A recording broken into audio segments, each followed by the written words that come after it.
आपण ऐकत आहात VAG मराठी स्टोरीज आणि मी सादर करते आहे मिसमॅच लव या कथेचा पुढचा भाग. चला सुरुवात करतेय मिसमॅच लव भाग 48.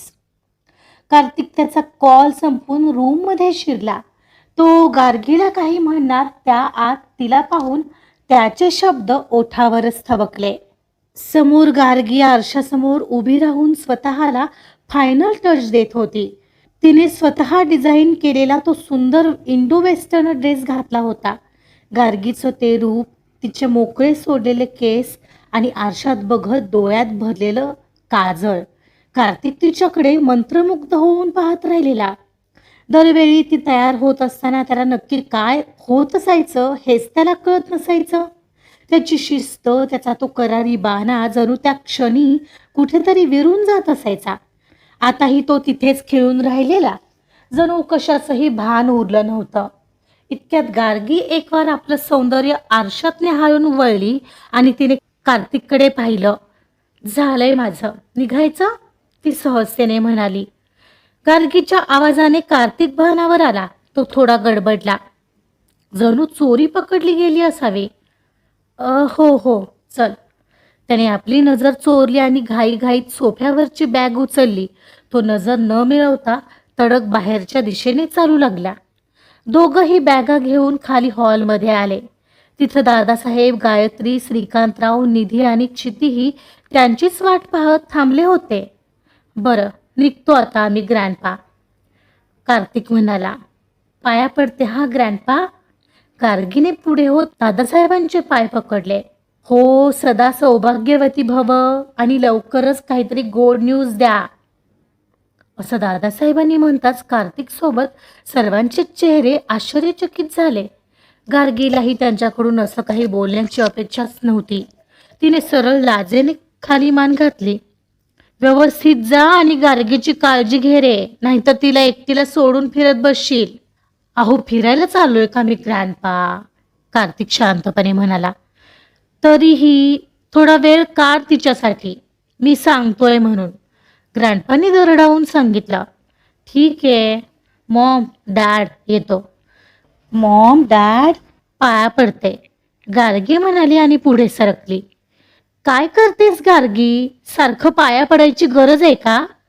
काही गरज नाहीये, जा निघा आता, नाहीतर फ्लाईटला उशीर होईल, गायत्री वैतागून म्हणाली. दादासाहेबांना काहीतरी सुनवावं वाटत होतं, पण ते शांत राहिले. गायत्रीचा चेहरा अजून पडलेलाच होता, पण ती कार्तिकला म्हणाली, कार्तिक नीट जा रे. चितने मात्र गार्गीला डोळा मारला आणि वहिनी मज्जा कर, असं खुनेनेच सांगितलं आणि दोघंही कॅबजवळ आले. ऋषी कारमध्ये बसूनच त्यांची वाट पाहत होता. दोघंही कारमध्ये बसताच कार एअरपोर्टच्या दिशेने धावू लागले. ऋषी सोबत होता, त्यामुळे गार्गीला आता आत घडलेल्या प्रकारावरून सुनवायची इच्छा असूनही कार्तिक शांत होता. ऋषी सोबत होता, त्यामुळे गार्गीला आता आत घडलेल्या प्रकारावरून सुनवायची इच्छा असूनही कार्तिक शांत होता. कॅब वेगाने एअरपोर्टच्या दिशेने धावत होती. गार्गी खिडकी बाहेर बघत होती, पण तिचं लक्ष बाहेरच्या रस्त्यांवर नव्हतं. तिच्या पोटात आत्तापासूनच गोळा यायला लागला होता. तिने आयुष्यात कधीच विमानातून प्रवास केला नव्हता आणि उंचीची तिला प्रचंड भीती वाटायची. एअरपोर्टवर पोहोचल्यावर कार्तिकच्या हालचाली एखाद्या रोबोटसारख्या फास्ट होत्या. त्याला विमानतळावरच्या सर्व प्रक्रियांची इतकी सवय होती की तिथे वेळ घालवणं त्याच्या स्वभावातच नव्हतं. ऋषी आणि तो मिळून चेक इन, सिक्युरिटी हे सगळं अगदी पटापट उरकून ते बोर्डिंग गेटपाशी पोहोचले. गार्गी बस तो सांगेल तसं करत होती आणि अधूनमधून त्याचं एटिकेटी मॅनर्सचं पुस्तक मोबाईलवर काढून नजर टाकत होती. ऋषी त्यांच्या मागेच होता, पण त्याचं लक्ष पूर्णपणे त्याच्या कामात आणि फोनवर होतं. तो सतत कोणाशी तरी बोलत किंवा टायपिंग करण्यात व्यस्त होता.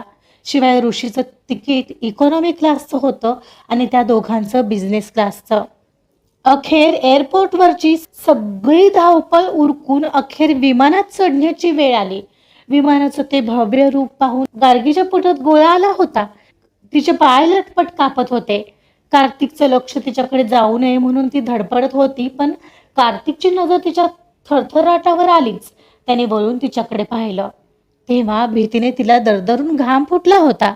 आपलं घाबरण्याचं पितळ उघडं पडू नये म्हणून तिने चेहऱ्यावर एक मोठं केविलवाणं स्मित हास्य आणलं. काय झालंय तुला? नीट चाल ना, कार्तिक वैतागून म्हणाला. "अं, मला उंचीची थोडी भीती वाटते." ती कसंबसं शब्दांची जुळवाजुळव करत पुटपुटली. उंचीची? अगं, आपण विमानात बसतोय, डोंगरावर नाही चढणार आहे. चल पटकन, कार्तिकने उपरोधिकपणे म्हटलं आणि तिला जवळजवळ ओढतच त्यांच्या सीट जवळ नेलं. बिझनेस क्लासच्या त्या प्रशस्त केबिनमध्ये पोहोचल्यावर कार्तिक क्षणभर थांबला. मुलींना खिडकीजवळची सीट आवडते हे त्याला माहिती होतं म्हणून त्याने बसण्यापूर्वी तिला विचारलं, त्या साईडला बसतेस का इकडे? नको, मी इकडेच ठीक आहे, गार्गी चटकन म्हणाली.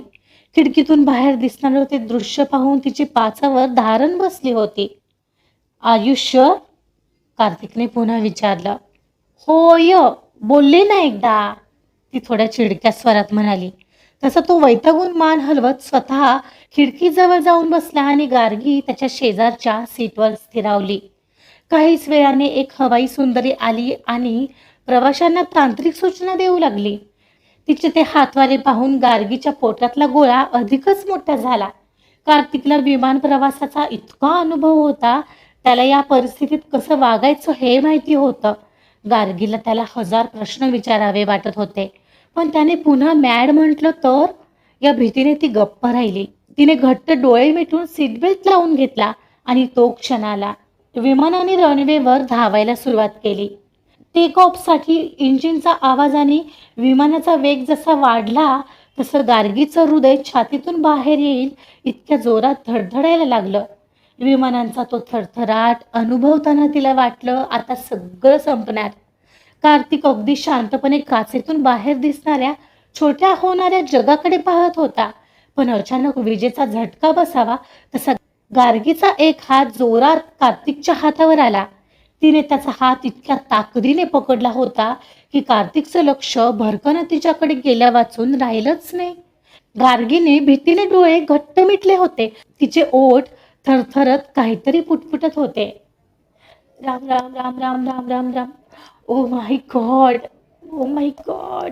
तिची पकड त्याच्या हातावर अधिकाधिक घट्ट होत चालली होती. तिच्या हाताचा थरथराट कार्तिकला आपल्या नसांमधून जाणवत होता. Gargi, are you mad? हे काय करतेस? कार्तिकने हळू आवाजात पण कडक शब्दात विचारलं. मला भीती वाटते कार्तिक, मी कधी बसली नाहीये फ्लाईटमध्ये, पोटात खूप कसं तरी होतंय माझ्या. ती रडवेली होऊन डोळे न उघडताच कसा बसा आपला जीव सावरत बोलत होती. अरे यार, त्याने हताशपणे स्वतःच्या डोक्यावर हात मारला. Are you mad? तुला आधीच सांगायला काय झालं होतं? गार्गी, तमाशा करू नकोस उगाच. बाजूचे सगळे आपल्याकडे पाहत आहेत. सगळे गेले तेल लावत. मला आत्ता भीती वाटते कार्तिक, मी काय करू ते सांग. गार्गीच्या आवाजातली भीती खरी होती. तिने तोवर दुसरा हात तसाच डोळे बंद करून त्याच्या हातावर ठेवलेला. तसं कार्तिकचं हृदय जोराने धडधडलं. त्याचा राग आपोआप निवळला. ती आता त्याचा हात भीतीने दाबत होती. कार्तिक, कार्तिक, आता काही खरं नाहीये. अरे देवा, वाचव मला तू. गार्गी, प्लीज शांत होशील का? तिला विचारत असतानाच त्याच्या उजव्या बाजूला बसलेला प्रवासी त्यांच्याकडे कुतूहलाने पाहत असल्याचं लक्षात येताच कार्तिकने चोरट्या नजरेने त्यांना एक सॉरी पुटपुटला. गार्गी, काय वेडेपण आहे हा? अगं, काही होत नसतं. तू प्लीज शांत राहशील का? डोळे मिटून पड हवं तर. मागे टेक म्हणालो ना, तो थोड्या मवाळ आवाजात म्हणाला. ओके, ट्राय करते. ओ गॉड, का आले मी इथं याच्यासोबत? म्हणत ती मागे टेकली. तिनं आता डोळे गच्च मिटले होते आणि आता ती मनातून हनुमान चालिसा म्हणायला लागली होती. ते पाहून त्याला तिच्या या घाबरगुंडीचं हसायलाच आलं. पण तिचा एक हात मात्र अजूनही त्याच्या हातावरच होता.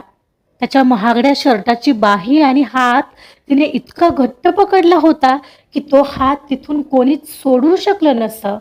तिची ती पकड जेवढी घट्ट होत होती तेवढंच कार्तिकच्या शरीरात एक वेगळं आजवर कधीही न अनुभवलेलं कंपन उमटत होतं. तो आता तिच्याकडेच पाहत राहिला. ती डोळे मिटून मनोभावे देवाचा धावा करते हे तिला पाहूनच कळत होतं. त्या भीतीमध्येही तिचा तो निरागस आणि कोवळा चेहरा पाहताना कार्तिकच्या त्या करारी आणि शिस्तप्रिय चेहऱ्यावर नकळत एक हलकी प्रेमाची स्मितरेषा उमटल्या वाचून राहिली नाही. तिला बावळट म्हणणारा कार्तिक आता मात्र तिच्या या निरागसपणाच्या प्रेमात पडू लागला होता. तिचा हा भोळेपणा आणि साधेपणा त्याला त्याच्याही नकळत तिच्याकडे खेचत होता आणि त्याची कल्पना त्यालाही नव्हतीच. काही वेळाने विमान आता ढगांच्या साम्राज्यात स्थिर झालं होतं. बाहेर रात्रीचं गडद आकाश आणि त्यात चमकणारे काही तारे खिडकीतून दिसत होते. पण कार्तिकची नजर वारंवार गार्गीकडे जात होती. तिने अजूनही त्याचा हात पकडलेला आणि तीच जाणीव त्याच्या आतमध्ये हलचल घडवत होती. तिचा तो पहिला स्पर्श त्याच्या हृदयात उच्चांक निर्माण करत होता आणि तो वेळही अगदी थांबल्यासारखा वाटत होता. अगदी विसरायचं म्हटलं तरीही विसरता येत नव्हती ही गोष्ट त्याला. तिचे डोळे अजूनही घट्ट मिटले होते, पण तिचं पुटपुटणं आता थोडं कमी झालं होतं. तिच्या बंद केलेल्या डोळ्यांची अविरत हालचाल होत होती, जणू ती अजूनही थोडी अस्वस्थ होती. गार्गी, आता उघडू शकतेस डोळे, आपण स्थिर आहोत, कार्तिकने एकदम मवाळ स्वरात तिच्या जवळ जात म्हटलं. त्याच्या आवाजातला तो वेगळाच ओलावा ऐकून गार्गीने भीत भीत हळूच आपले डोळे उघडले. तिने आधी साशंकतेने कार्तिककडे पाहिलं आणि मग हळूच तिची नजर तिच्या स्वतःच्या हाताकडे गेली. तिने कार्तिकचा हात आणि त्याच्या पांढऱ्या शुभ्र शर्टाची बाही अक्षरशः मुठीत आवळून धरली होती आणि ते पाहून तिचा चेहरा एका क्षणात गोरामोरा झाला. तिने चटकन आपला हात मागे घेतला, जणू एखाद्या गरम निखाऱ्याला स्पर्श झाला असावा. आय एम सॉरी, मला ते खरोखरच भीती वाटली होती म्हणून. तिने नजर चुकवली आणि ड्रेस नीट करून बसली. ठीक आहे, इट्स ओके. कार्तिकने आपला हात सावरला आणि शर्टाची चुरगळलेली बाही नीट करण्याचा प्रयत्न केला, पण त्याला मनातून तो स्पर्श सुटल्याचं कुठेतरी थोडं अस्वस्थ करून गेलं. त्याच्या शरीरात निर्माण झालेलं ते कंपन अजूनही पूर्णपणे शांत झालं नव्हतं. ती आता हाताची घडी घालून बसलेली. इतक्यात एअर हॉस्टेस त्यांच्या जवळ आली. सर, मॅम, काही ड्रिंक्स किंवा ज्यूस हवाय का, तिने विचारलं. कार्तिकने गार्गीकडे पाहिलं. Yes please. मॅमसाठी पाणी आणाल का, तिच्या वतीने कार्तिकच म्हणाला. हो, लगेचच आणते. एअर होस्टेसने काहीच क्षणात पाण्याचा ग्लास दिला आणि गार्गी तो शांतपणे पिऊ लागली. तिचा खरंच त्या क्षणाला घसा कोरडा पडलेला. तिला पाणी पिताना पाहताना कार्तिकच्या चेहऱ्यावर हास्य उमटलेलं. मनात तोच विचार डोकावला, खरंच किती वेडी आहे ही. भांडण करण्यात कोणाला ऐकणार नाही आणि तीच मुलगी आत्ता अगदी टोकाचं घाबरलेली. कमाल आहे. त्याने उपरोधाने मान हलवली. एअर होस्टेस गेल्यानंतर आर यू ऑल राईट नाव, कार्तिकने थोड्या वेळाने विचारलं. पण अजून किती वेळ लागेल, गार्गीने खिडकीकडे न पाहता अत्यंत केविलवाण्या स्वरात विचारलं. अजून फक्त अर्धा पाऊण तास. आणि हो, आता डोळे उघडे ठेवले तरी चालतील, काही पडणार नाही होत आपण, कार्तिकने मिश्किलपणे म्हटलं. गार्गीने त्याच्याकडे पाहिलं. कार्तिक इनामदार चक्क जोक मारत होता आणि पहिल्यांदा हसतही होता. तिने थोडं हसण्याचा प्रयत्न केला, पण मनात मात्र कार्तिकचा विचार आला. ओ माय माय, हे काय पाहिलं मी आज, हा खडूस हसला, याला हसताही येतं. तिने या विचारासह भुवया उंचावल्या आणि चेहरा लपवत विरुद्ध दिशेला पाहिलं. बापरे, वेडी समजला असेल का तो मला. ओ गॉड, त्याच्यासमोरच का वेडं ठरवतोयस रे मला. तिनं या विचाराने डोळे घट्ट मिटले. हॉटेलच्या रिसेप्शनवरची औपचारिकता उरकून कार्तिक आणि गार्गी त्यांच्या रूममध्ये पोहोचले.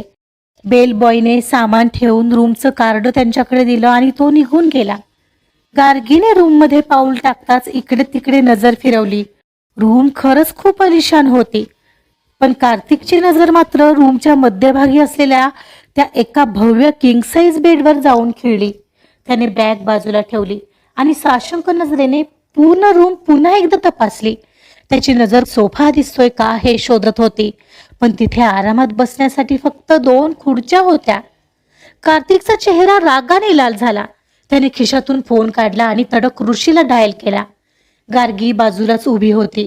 तिचं लक्ष कार्तिकच्या हालचालींकडेच होतं. हॅलो ऋषी, हे काय आहे? कार्तिकने फोन उचलल्या तोप डागली. मी तुला ट्विन बेड असलेली रूम बुक करायला सांगितली होती ना, आणि या रूम मध्ये साधं सोफा कम बेड सुद्धा नाहीये. व्हॉट इज दिस? कार्तिकचा आवाज रूम मध्ये गुंजत होता. गार्गी गप्प उभी राहून ते बोलणं ऐकत होती. कार्तिकचा चढलेला आवाज आणि त्याचा वैताग पाहून तिला परिस्थितीचं गांभीर्य लक्षात आलं होतं, आणि आता तर तिलाही भीती वाटत होती त्याच्यासोबत एकाच बेडवर झोपायचं या विचाराने. आजचा भाग इथे संपलेला आहे. Oh my God, oh my God. आता कार्तिक आणि गार्गीला आता एकच बेडरूम मिळालीये म्हणजे खूप अवघड आहे. बघूया अजून काय काय होणार आहे पुढच्या भागामध्ये. ऐकत रहा मिसमॅच लव. कथा आवडत असेल तर प्लीज लाईक करा, सबस्क्राईब करा आणि शेअर सुद्धा करा. Thank you so much.